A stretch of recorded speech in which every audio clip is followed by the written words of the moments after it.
Hello, and welcome back to my channel. I am Lisa, a master mindset coach focusing primarily on EFT and essential oils to help reduce and heal anxiety. Because, hello, don't we all want to live anxiety free? And let's just rewind. So when I say anxiety free, obviously anxiety serves us in some situations. So for instance, when we are in danger, we want our body to tell us to run. Okay, so obviously we don't want to be anxiety 100% free because it serves us. It is warning signals to tell us something. And that's something I do with my clients, and especially in my community. If you follow me on Instagram, is learning to become friends with your anxiety, learning to understand and listen to what your anxiety is telling you.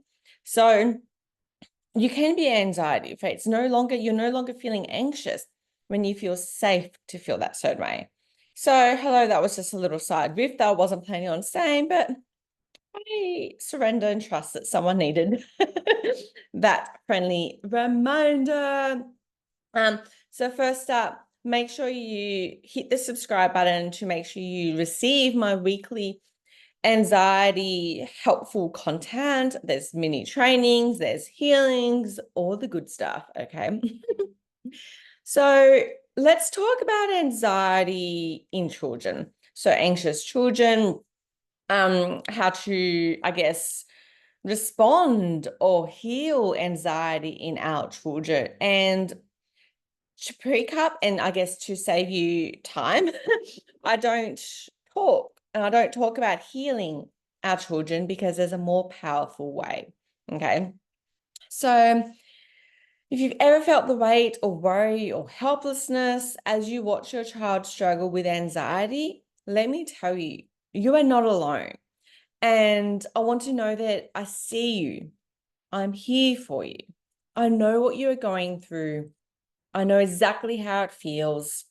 And on the flip side of that, I also know that if you struggle with anxiety and your kids are anxious, that is a massive trigger. And I know when my daughter was really struggling with anxiety, every single time she was having an anxious moment, it drove me bonkers. I'm just like, what is wrong with you? Get over it. Yeah. And it was just, I would snap at her and it would make me so angry when she was struggling with her anxiety. So, and if you've been in the personal development world for a while, you'll know that that trigger, it's triggering you because it's inside of you as well. And that's a beautiful thing to know. That is a beautiful thing to bring awareness, because now you know what you need to heal. You now know what you need to shift.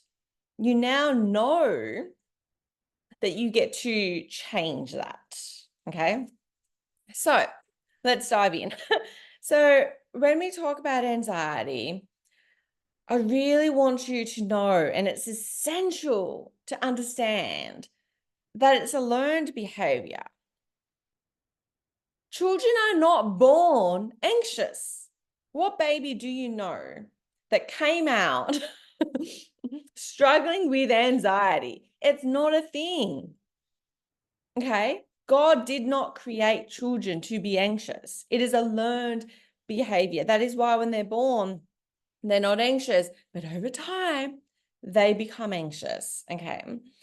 And it's kind of like, I heard a metaphor yesterday and I'm going to repeat it, and I can't name where I heard it from because I don't know.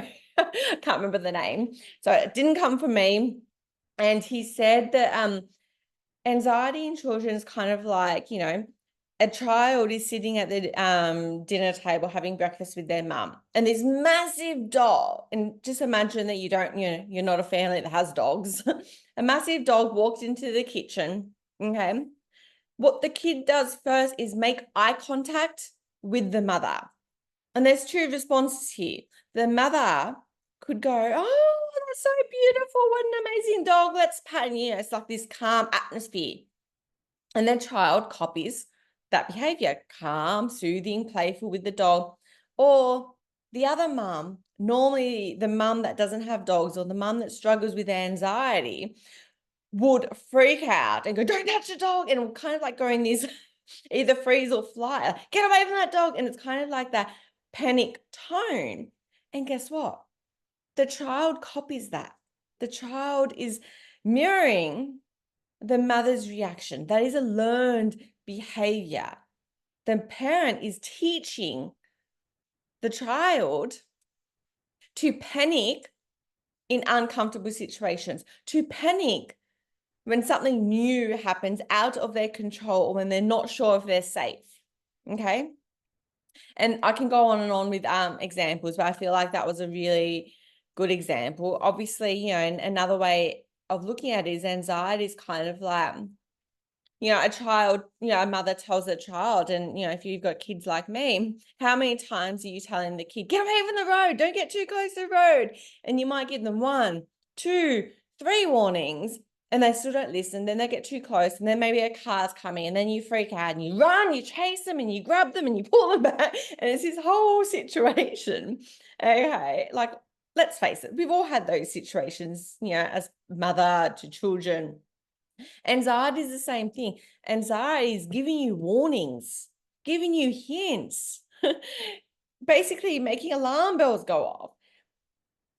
But over time, you ignore each nudge, you ignore each message, each warning bell. And then eventually it has no idea, but go and like goes crazy. And then your anxiety hits an all-time high because you've ignored it. Okay. So kids are sponges.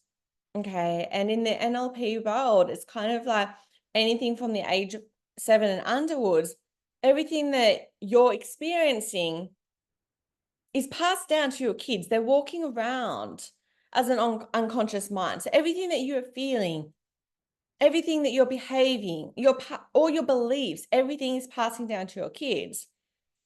And so if you've got kids under the age of 7, especially, how you are feeling, you're passing it down to them. So for instance, and I'll talk about my story in a little bit.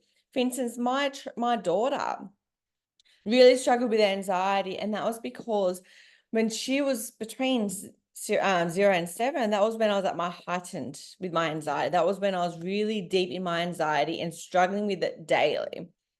Do I want my child to be anxious? No. Did I even use the word anxiety? Did I tell her, don't worry, mum's just feeling a bit anxious today? No. But she picked up on all my beliefs and the way I was talking as her own truth because she was a walking sponge. And I truly believe that doesn't stop at 7. Okay. That is just continuous. Kids are walking around and they think your beliefs and your words and your emotions are gold. Okay. They are absorbing the emotions and an energy around them all the time, especially from you as their primary caregivers. So if you find yourself feeling anxious, overwhelmed, drained, stressed, it's likely that your little one is feeling that way too. And that realization can feel heavy. And you might feel guilty, like, oh my God, I'm creating, you know, an anxious child. Okay. And I'm at the point of my journey, I feel like my child did inherit anxiety from me. I passed it down to them. And instead of feeling guilty, I'm like, well, no, that's a beautiful thing to do because now I get to shift that. I can path a new way. Okay. So, you know, when she was 1, I became a single mom and my anxiety made me quit my job. So I became a unemployed single mom that had to move back home with her parents, with her child. I was probably just about to turn 30 at the time. And that was just a recipe for anxiety. And it was a daily struggle. And I remember when I had my very first panic attack, I called my mum and I was like, Mum, I'm having a heart attack. I literally thought I was dying. And mum had to like explain to me it was a panic attack. I'm not dying. I'm not having a heart attack. And before then, I didn't even know what a panic attack was, truth be told. And I remember I was suppressing it. Well, I dived into the personal development world to run away from my anxiety. to get away from it, to never experience that again. So I was suppressing. I didn't realize every time I was suppressing my emotional baggage and this anxiety I was feeling daily, my daughter was still picking up on that because it was still in my energy. It was still in my energetic field because I wasn't I wasn't feeling it. I wasn't releasing it. Okay. I was kind of like having that negative energy towards it. And then she started to struggle with anxiety. She was the most anxious kid. She wouldn't even talk to family members besides me. Even my sister, she wouldn't talk to. Her cousins wouldn't talk to. She didn't know how to play by herself. We even saw a psychologist of like, why doesn't she know how to play? And it was just a nightmare. Social situations, she would hide behind my legs, wouldn't even acknowledge, couldn't even say hi, like one word to people because of her anxiety. And it just kind of like went on and on like that. And it was, oh my God, the arguing and the fights that we would have because of like Easter hat parades at school or wearing costumes at school, a swimming carnival, anything that she couldn't be in control of, she would just absolutely lose it. Her anxiety would go through the roof. She was just, there was no calming her down. And this went on and on and on. And then eventually, just by coincidence, I did some certain investments and I wasn't actually planning on it, but through these investments that I now do with my clients and my audience, I actually was able to heal my own anxiety and stopped feeling anxious, no longer feel anxious. I knew exactly what to do when I would feel anxious. Never had a panic attack again. And the funny thing is, from healing myself without actually intentionally wanting to heal myself, and without even focusing on my daughter, I noticed my daughter healing her own anxiety. So she had gone from this shy person that wouldn't even say hello to family members to talking to strangers. I've got videos of us going to Bunnings and all of a sudden her dancing down the aisles. I'm like, what are you doing? You're dancing in public, let alone in a shop. And we're not at family, we're not known dancers, etc. She doesn't do dance lessons, nothing. It was just because she felt like it. So she did. The other day we were in the shops and I was so embarrassed by her because she's there. She's only 9. And she started twerking in the shops. I'm like, what are you doing? She's like, I'm just twerking. I'm like, you're insane. So, and I'm not saying that that's what your child needs to behave, but that's just perfect example of me healing my anxiety, allowed her to have the confidence that I never had as a kid, allowed her to feel safe to express herself. Does that mean she's perfect all the time? No, she had an anxious moment, I don't know, whenever it was. But she also said to me when she was really anxious and didn't know how to calm herself, she asked to do some deep breaths with me. And that's just something that we do together. And she recognizes when she feels that way and she knows how to move through it now. Is that because I taught her? No, that was just her witnessing me healing myself. That's just from her seeing me step into this more confident, carefree person that expresses myself. So she's sponging off how I'm processing my emotions and the energy that I'm constantly embodying. Okay.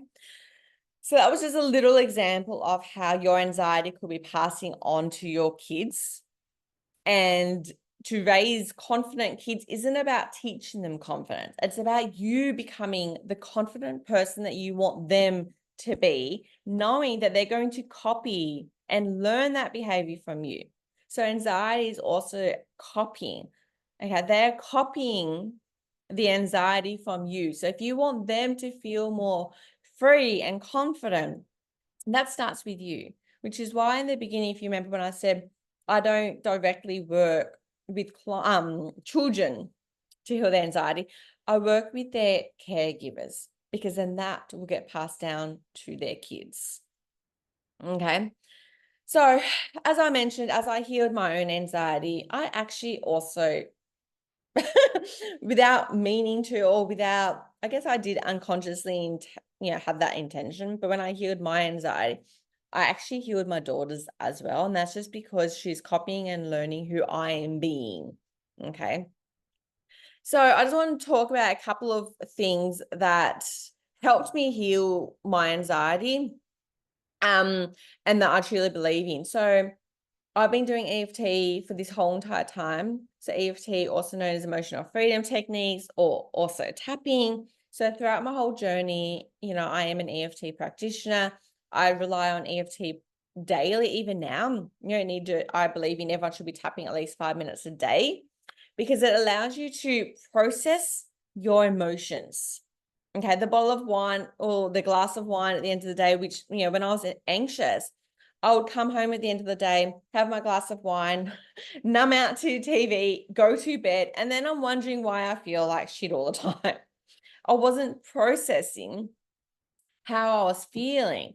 So having tools like EFT and processing the daily stresses, and anxiety is actually a manifestation of unprocessed emotions. Okay, so if you're building up, stress or heaviness from your day in and day out, it's going to manifest as anxiety. So EFT allows you to process this emotional baggage, get it out of your system, calm and relax your nervous system. Okay. So I was able to release the burden of anxiety. I was able to release things I didn't even realize I was carrying. It was allowing me to regulate my emotions. Okay. The other thing I was able to do, and also if you want to dive into some EFT healings, guided healings or guided meditations, there's links in the description, and you can grab that I swear by, my EFT meditations and healings to heal your anxiety in all different ways. So it could be just general anxiety, there's social anxiety, there's stress. I'll be creating a morning anxiety healing today. So there's heaps, just check on the link in the description. The other one that I swear by is essential oils. And I've done a video on essential oils and how that helps you with your anxiety. My personal belief is EFT is great for processing the emotions, regulating your emotions, and getting it out of your system. But essential oils are also known to bring down your stress hormone, release your stress hormone in your body. Okay, especially balance is great for calming your nervous system, calming yourself. This one, wild orange, is great for uplifting your mood. So there's certain essential oils depending on how you're feeling a certain way. So I believe in essential oils is great for a daily habit to prevent. Okay, and this is where I really see it's important. So you can use it in times when you are feeling anxious, but it's great for to prevent any anxious energy, to shift your mood, to uplift your mood, to ground yourself. A lot of the times we're anxious because we are stuck in our heads, and the thoughts we are telling ourselves is creating the anxiety. So using essential oils will kind of get you out of your head, into your body, ground you, and to calm your nervous system. Okay, leaving you feeling fucking amazing. How good is that? I could riff on and on, but these are like my amazing essential oils that I absolutely swear by. And because I'm a somatic therapist as well, on just a somatics point of view, which not many people talk about when it comes to essential oils, is smell. The smell of the oils instantly gets you out of your mind and into your body. It is literally impossible. And I'm someone that has struggled with anxiety for 20 years. My personal opinion is it's impossible to feel anxious when you're being present and smelling the aroma of the essential oils. Okay. Anyways, that was just a little side thing because I'm kind of obsessed, if you don't know. So I want to invite you, I want to encourage you, I urge you to reflect on your own emotional baggage. How are you feeling? So instead of focusing your energy on how your children are behaving, how they are feeling, how can you see that as an opportunity? So for instance, I believe that all children are mirrors. Whenever my child is having a very bad emotional day, when I take the time to pause and reflect on myself, they are just projecting how I am feeling. So instead of blaming it all on them, thinking, oh my God, you're the devil, blah, blah, blah, I go, oh my God, I need to process that shit. I need to clear that. I need to calm my farm, calm myself down. And instantly, when I'm instantly feeling better and calmer, more grounded, guess what? My children project that. Okay. So stop focusing on your kids and see that as an opportunity to reflect on yourself. What fears might you be unconsciously passing to your child? Pause, take a moment and imagine what life could look like in family moments. If you're focusing on yourself, when you're getting rid of that anxiety yourself, all those peaceful family moments, the joyful playtime, laughter free from worry.